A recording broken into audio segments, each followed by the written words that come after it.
میرے عزیز بھائیو و بزرگوں، ذرا دل تام کر سنو، یہ بات صرف فرشتوں کی نہیں، ہم سب کے لیے ایک جھنجھوڑ دینے والا پیغام ہے۔ حضرت انس رضی اللہ عنہ فرماتے ہیں، نبی کریم صلی اللہ علیہ وسلم نے جبرائیل امین علیہ السلام سے پوچھا، اے جبرائیل، کیا وجہ ہے کہ میں نے میکائیل علیہ السلام کو کبھی ہنستے ہوئے نہیں دیکھا؟ جبرائیل علیہ السلام نے جواب دیا، یا رسول اللہ صلی اللہ علیہ وسلم، جس دن سے جہنم کو پیدا کیا گیا ہے، میکائیل علیہ السلام نے اس دن کے بعد مسکرانا بھی چھوڑ دیا ہے۔ تو میرے بھائیو، وہ میکائیل جو بارشوں کا نظام چلاتے ہیں، کھیتیوں کو سیراب کرتے ہیں، رزق کے خزانے بانٹتے ہیں، لیکن جہنم کا تصور انہیں ہنسنے نہیں دیتا۔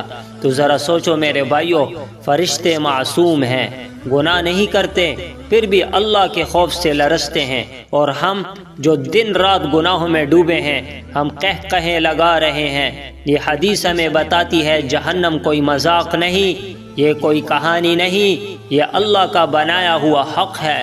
تو میرے عزیزو، اگر میکائیل علیہ السلام جہنم کے خوف سے مسکرانا چھوڑ دے تو ہمیں تو رونا چاہیے۔ آج بھی وقت ہے، رب بڑا مہربان ہے، توبہ کے دروازے کھلے ہیں، آؤ ہنسی کو تھوڑا روکیں اور اللہ سے ڈرنے والے بن جائیں، کیونکہ اللہ کا خوف دل میں ہو تو زندگی سنور جاتی ہے۔